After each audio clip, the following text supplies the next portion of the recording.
Hi, my name is Hannah, and I'm here to share one of my fave games of all time, but with a little twist.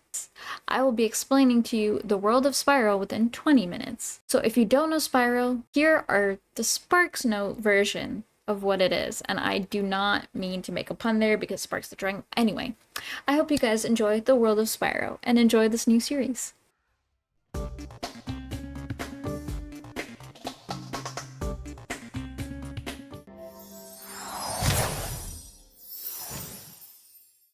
I'm probably first gonna go over all of the story, like the base, how it all started, and go throughout all the three trilogies in detail so that you know how it all started. So how Spyro started was very interesting actually. Sony wanted a family-friendly game for the PlayStation at the time to compete against Nintendo.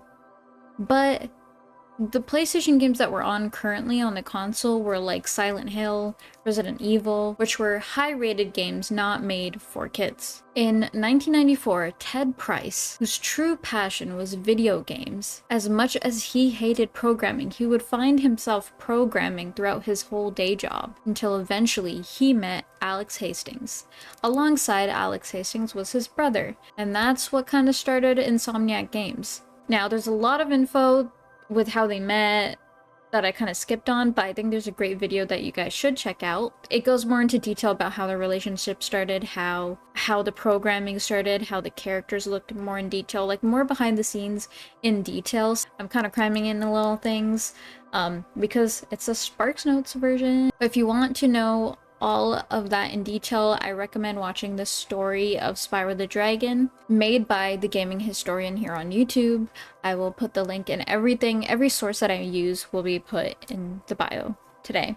Then came Universal and pitched an idea to Insomniac to try and make a family-friendly game since it was making numbers, and that Sony PlayStation needed more of that, which started their idea of a 3D platformer where you can play as a dragon. And then September 9th came around, 1998, is when Spyro was released, costing $39.99.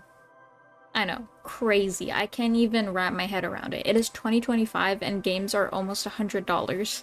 Like, it's insane. So here comes Spyro the Dragon, the first game in the franchise. You play as a small dragon named Spyro. A villain by the name of Nasty Gnorc is called ugly and insulted during the Dragon News Network, the DNN. Besides, he is ugly. Ugly?! He saw this and started to attack the Dragon Realms, crystallizing all the dragons and freezing them. Spyro and Sparks were saved.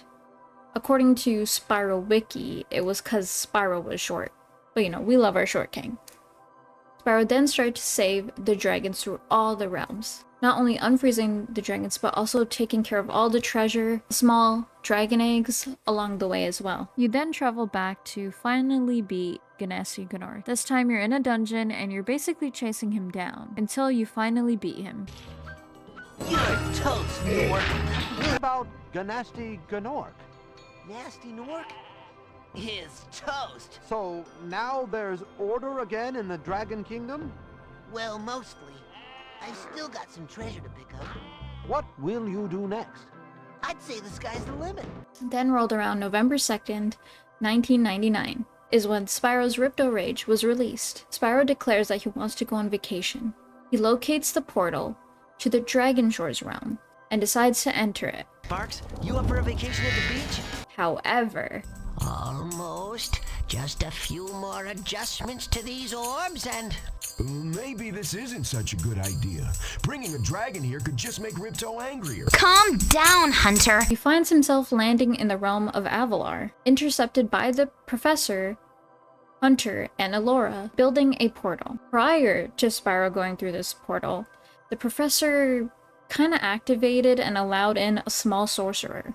Not only him, but two of his dinosaurs, named Gulp and Crash. Ripto then was like, I'm gonna colonize this area. I really like it. I want to take it over. Elora doesn't like this. The Professor doesn't like it. Nobody likes it. No one wants to be colonized, right? Elora then scatters all the orbs powering the portal across all of Avalar and into different realms. They knew that they needed a dragon to scare off Ripto. Thus where the hostage situation comes where they need Spyro. Hey, wait a minute! How do we get ourselves into these messes, pal? This guy just wanted to go on vacation, and now he's basically stuck there to help them with their issues.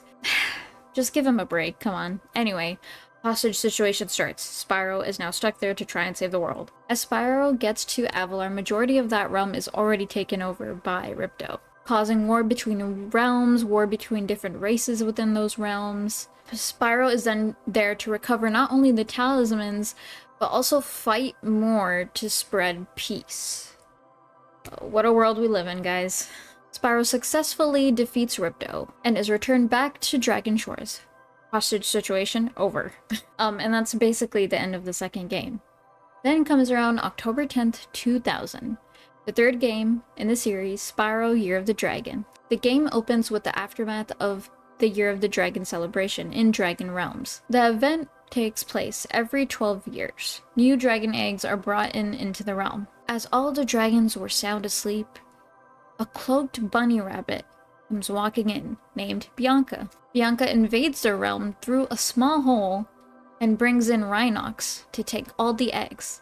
As Bianca's leaving, she accidentally steps on Hunter's tail, causing him to release a howl of pain, waking up all the dragons, including Spyro. Despite this, they were unable to stop her. I remember being confused about this when I started the game in the first place, on how Hunter was with their dragons. So I searched it up. According to Spyro Wiki, Hunter had moved to Dragon Realms, which is really interesting to me because back in Ripto's Rage, he found dragons dangerous, and now he's, you know, here in the third game sleeping with them. Pause, Hina. Hi guys, this is editing Hina. Hunter actually said this. You saw the professor's book. They have claws like this, teeth like this, and they spit fire like this. Puh, puh. Don't judge a book by its cover, Hunter. Bianca returns to tell the sorceress about her mission. Zoe, a fairy, is listening in and informs all the dragons about what happened. The holes led to different realms. I don't know how the holes got there either. It's used for other purposes, like traveling to other realms like it had mentioned. But what are the portals for then? Unless Spyro made these holes and put them in different realms just for him to have easier access. Or the sorcerer doing really, really bad infiltration skills, because why would you create holes and give your location away? Overall, the bigger dragons could not fit into these holes. Thus, it's Spyro time! The eggs are scattered around all over the realm for Spyro to recover. Interesting part of this game is that there's a lot of new characters that we get to see and play as, including Moneybags, Sheila, Sergeant Bird, Bentley, and Agent 9. Now, Moneybags. He was hired by the sorceress to guard Sheila once you pay all your taxes, basically. You're basically throughout the whole game, you're paying him off for everything. You'll have to pay up sooner or later. It's the only way across. I have to look after my, Avalar's financial well-being. You know. Whether it's to unlock a bridge, whether it's to open a door, and whether it's to release the different animals that were trapped. Once Sheila is freed, she basically kicks Moneybags out. Just kicks them. A lot of the other characters tend to do this as well because, you know, they don't want to be trapped. You literally, at the end of the third game, can literally run his pockets. Like, chasing him down was so satisfying. And getting all the gems that he stole, give me that back, brother. Sheila mentions the dragons once lived in forgotten realms, and once they left, the magic started to fade away. Using the eggs, Spyro can recover this magic, thus unlocking different portals throughout the game. The sorceress then starts to reveal her true purpose of wanting these dragon eggs. And I'm going to send it out to destroy all the dragons, even the little hatchlings. She wants the wings of these dragons to create an immortality potion. That's when Bianca was like, no, I can't deal with this. Kidnapping is not what stopped her. Kidnapping baby dragon eggs, that's not what stopped her. Taking off their wings, however, was what got to her. You said just keeping them in our world was enough. You never said you had to kill them. Basically, Bianca, she switched sides, basically. Bianca ends up helping Spyro and the team try to fight the sorceress. As Spyro defeats the sorceress, he kind of looks around, sees all the dragons happy, all the eggs recovered, all the little baby dragons starting to hatch. He realizes Hunter is missing. He then figures out that Hunter and Bianca are on a date. They do really show that Hunter has somewhat of a crush on Bianca. I didn't know if Bianca had a crush on Hunter. I think they do show some points where they're like, I like you, I like you. So, you know, I wasn't really surprised that they'd get together. Hunter literally says a line of, Say, is it just me, or is she kind of cute when she's angry? yeah, Hunter. Yep. However, later it turns out that the sorceress survived her previous battle and is found in a super bonus level in the game on a UFO. She's there waiting on her UFO. I myself don't know. I still don't get it till this day. After Spyro defeats the sorceress, he is finally given the last egg that he needed, containing 2 twins, Yin and Yang. And that's basically the end of Spyro, the trilogy made by Insomniac. At the end of the 3rd game, they even share a screen to thank everybody for playing. We hope you have enjoyed the Spyro trilogy. We had 4 great sleepless years creating it. That concludes the main 3 trilogy. Basically the original games of Spyro, made by Insomniac. And then we move on to a portion of different games made by different developers, different companies. I'll get into that real quick, but I do want to say something. I never realized the tension between Spyro and Elora until I was doing my research, actually. Elora had a fat crush on Spyro, and my little man did not give any energy. Come on, Spyro, take a little break. Let's watch the show. Or he was oblivious, but his reaction could make sense since a lot of people do think that Spyro, in terms of his age, was more of a teenager. That's like kind of the vibe he gave off. I don't know if that was the vibe he gave off or people just think that he was like a teenager dragon. The world again. Are you gonna visit me in Avalar? Sure, Laura, but I still have to find the rest of the eggs and... Anyway, Spyro then continues on the Game Boy Advance, PlayStation, different Xbox consoles, without the team of Insomniac. These 3 games didn't really do well compared to the original. I mean, the original is kind of banger, I'm gonna be honest. I love the original. Love to death. But the Game Boy Advance games consisted of Season of Ice, Season of Flame, Attack of Rhinox, and Spyro Orange: The Cortex Conspiracy. And then 3 other games that moved to different consoles, whether it's PlayStation or Xbox, consisted of Enter the Dragonfly, A Hero's Tale, A New Beginning, The Eternal Night, and Dawn of the Dragon. They came out with 3 promo shorts as well, which we may cover in a different video if y'all are interested, but specific to Eternal Night. And then came Skylanders. As you can see, I'm a big fan. I won't discredit it, but it's not my favorite in terms of what they did to Spyro. Don't remind me. Don't remind me. Developed by Toys for Bob, made for the Wii and later on the Wii U. I'm not gonna go over each of these games when it comes to Skylanders. I do know that the Spyro stonks, they were up. They were going up. I'm not gonna say that it didn't do well. It did do well. It just was different. I do want to say it gave a little rebirth to Spyro. Toys for Bob, however, had a different vision for Spyro. They wanted him more of a mascot. They didn't want him to be like what he was in the older games. Thus, they created Skylanders, and Spyro being one of the characters in it, he was not the same Spyro, basically. Personality-wise, look-wise.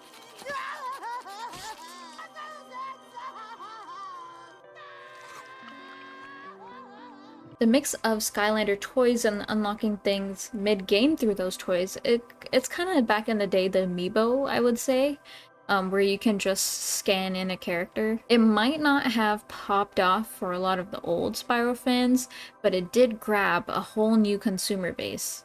And I would be lying if I said it didn't do well. It did pretty good. I do know the Skylander series continues into 2 books and 1 TV show, but I'm not going to go into detail for any of those, really. I'm sorry, Skylander fans, maybe it could be a whole different video, but I'm not big of a fan of it, and respectfully, I do not care. But I am acknowledging that they did make some type of dent in the Spyro universe, whether it was connected to Spyro or not. Then rolls around April 5th, 2018.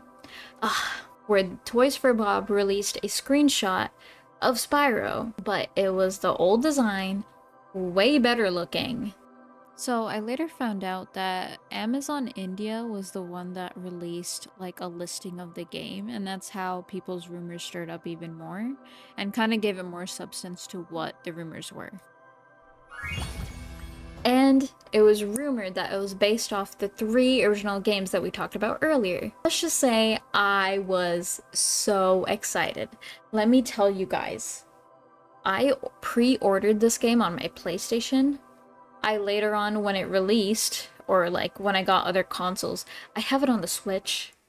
I don't need it on the Switch. I have bought that copy in different locations. For the Reignited Trilogy, not only did it look better, but Toys for Bob actually met with Insomniac at the time to get to know the original game details way better. And that's kind of where the Spyro world ends here. And that's kind of where I end with the Spyro series and the world it's in right now. Currently, it's in a good spot. As an old Spyro fan, I'm satisfied. If they come out with a 4th game, I would love it, but who knows, right? Who knows? This next segment, I'm going to talk about random Easter eggs and random facts about Spyro. No pun intended, okay? I'm not making the puns, but like it works, okay? Dragon eggs, spark notes, whatever, okay? It's working. Let me have it. If you guys didn't know, Spyro was in the CTR as a player, which was a racing game. I think it was under Crash Bandicoot. It was really cool, but I didn't know he was someone you could play and race as.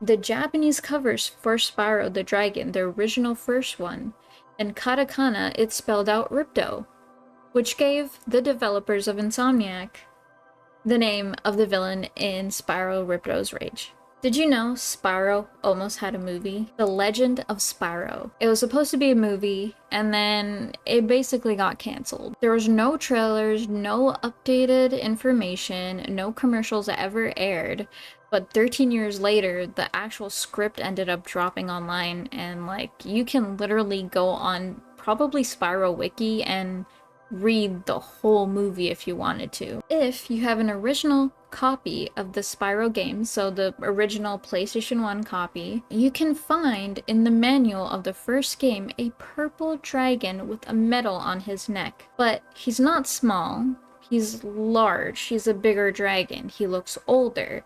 A lot of people think that this might be older Spyro, and kind of agree with them because, as I mentioned, if you want more detail about it, you should check out the story of Spyro the Dragon by The Gaming Historian, but they go into detail on how Spyro was supposed to look like at first. He was going to be a big dragon.